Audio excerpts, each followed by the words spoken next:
Bienvenue dans J'aime l'éco, l'émission qui donne la parole au chef d'entreprise. Marc-William Attier, bonjour. Bonjour. Vous êtes le président d'Action Coach et à vos côtés, Jean-Yves David, bonjour. Bonjour.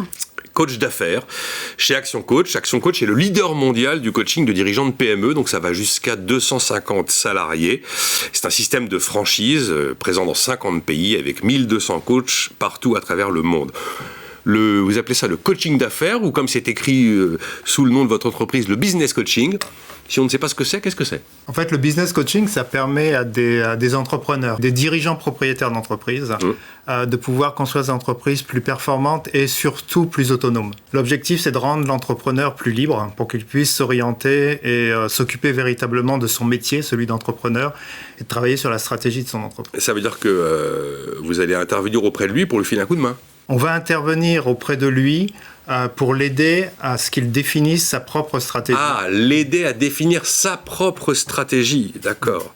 Et donc vous dites en fait qu'on peut gagner du temps et de l'argent avec ce qui est assez génial de gagner du temps et de l'argent. C'est pas mal, hein. C'est un beau métier. On dit le temps c'est de l'argent, mais voilà, c'est un peu différent. Disons que c'est un beau métier. En fait, notre rôle, c'est d'accompagner les entrepreneurs à atteindre en premier lieu leurs objectifs. Donc leurs objectifs. En tout genre. Que ce soit business, équilibre, vie professionnelle, vie privée. Absolument. Déjà, quand vous créez une entreprise, vous avez un projet. C'est mieux. C'est mieux. Donc ça peut être à titre personnel, améliorer effectivement ses conditions de vie, sa qualité de vie, ses revenus.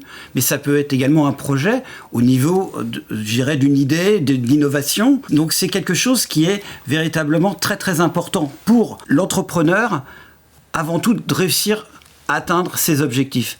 Et pour ça, en fait, c'est souvent un expert dans son métier. Donc, mais pas dans tous les métiers. Vous allez à un plombier qui va créer son entreprise de plombier, un informaticien dans l'informatique. Ils ont été formés, ils sont très qualifiés, très compétents, très talentueux pour leur métier, mais ils n'ont pas été formés au métier de chef d'entreprise. Et vous êtes une école de chef d'entreprise. Nous sommes à côté des entrepreneurs pour les aider à modifier deux choses, et c'est pour ça que nous sommes des coachs d'affaires ou des business coachs. Nous travaillons à la fois sur l'entrepreneur, pour le faire évoluer durablement, lui permettre de progresser. Ça, c'est la première chose. D'atteindre une posture de chef d'entreprise, mais nous intervenons également sur le business, c'est-à-dire sur l'entreprise. Alors, quelle est la méthode que vous allez suivre ? Parce que vous expliquez que c'est une méthode éprouvée mondialement. Comment ça fonctionne ? On travaille donc sur les deux éléments. Il y a une boîte à outils vraiment de l'entreprise où on va travailler sur 6 étapes à l'intérieur de l'entreprise. Et on va dire construire la fondation de l'entreprise, travailler sur le marketing et le développement commercial, après travailler sur les systèmes. Ça, c'est des actions que vous faites souvent qui vont se répéter, j'imagine. Alors, la manière d'y arriver va se répéter. Ce que l'on va mettre en place va être très différent d'une entreprise à une autre parce qu'en réalité, c'est le chef d'entreprise qui va définir ce qu'il va mettre en œuvre. Il faut forcément faire du sur-mesure parce qu'il y a des êtres humains qui ne sont pas tous les mêmes.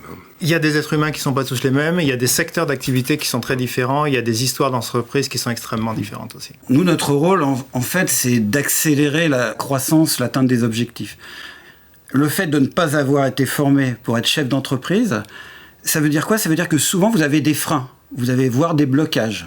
Notre rôle, c'est d'identifier où sont les freins, où sont les blocages, et d'agir avec le chef d'entreprise pour lui permettre de passer un cap. Alors, vous avez quelque chose qui s'appelle la garantie 17 semaines. Et là, il faut que vous me racontiez la garantie 17 semaines. On peut voir le business coaching comme une dépense.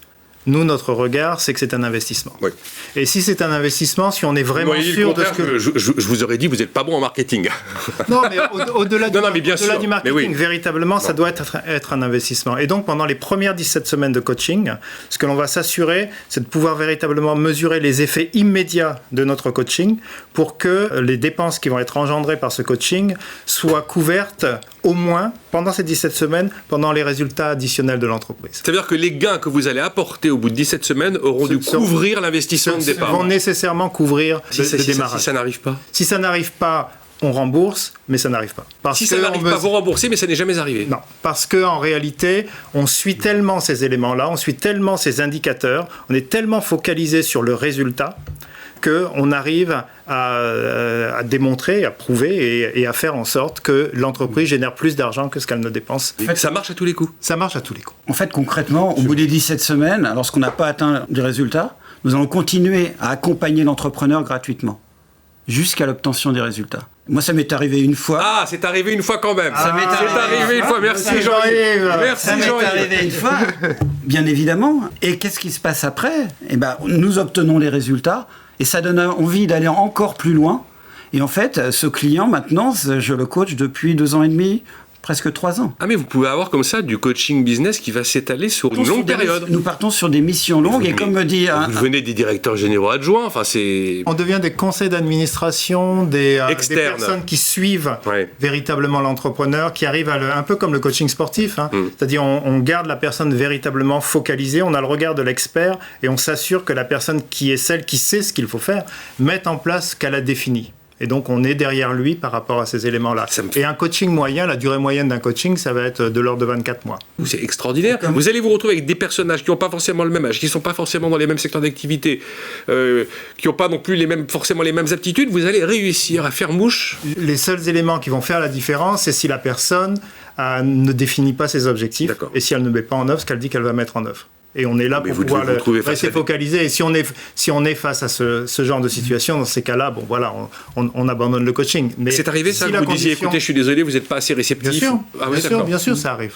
Bien sûr, Parce que je me dis justement, vous dites, l'informaticien est très bon en informatique, c'est dur de définir ses objectifs quand on a une compétence hyper pointue, mais que finalement, il y a toute une série d'enjeux. Mais les enjeux sont toujours les mêmes. Pour un chef d'entreprise, c'est atteindre évidemment ses objectifs, gagner plus d'argent, la rentabilité, faire en sorte que l'entreprise puisse fonctionner progressivement sans lui. Pour éviter, vous connaissez l'expression la plus répandue chez les chefs d'entreprise sur les patrons de TPE, c'est « j'ai la tête dans le guidon ». Oui. On est là pour leur... Voilà, c'est un petit peu comme en escalade. Le grimpeur, s'il est trop près des prises, il ne les voit plus. Nous sommes là pour l'aider à se détacher un petit peu de la paroi et suivre son itinéraire. Dieu sait si j'ai reçu des cabinets de conseil, vous racontez votre histoire de manière passionnante. Et en plus, le fait que vous sachiez dire non, pour vous, ça ne sera pas possible. Voilà. Bon, Covid, ça a changé quelque chose? Oui, ça a changé la manière d'accompagner. Naturellement, le numérique, le digital a pris de la place dans la manière d'accompagner les gens, mais ça a aussi amené des problématiques nouvelles, des problématiques d'organisation, des problématiques de gestion d'équipe. Vous étiez prêt pour utiliser vos méthodes éprouvées dans un monde de pandémie? Dire qu'on était prêt, je ne sais pas, mais en tout cas, on y a fait face. On a la faiblesse de croire que nos clients en coaching étaient mieux préparés. Ça a été difficile pour tout le monde, on s'est retrouvé face à l'inconnu, mais néanmoins, quand il a fallu faire preuve de leadership, pendant les premières semaines, quand on était face vraiment à des situations jamais vues avant, cette prise de recul, ce qu'on avait vu avant, leur a vraiment permis d'adopter la bonne posture. Bon, qu'est-ce qui vous manque aujourd'hui dans votre métier de business coaching, de coaching d'affaires, des labels, une reconnaissance Il y a 2 éléments.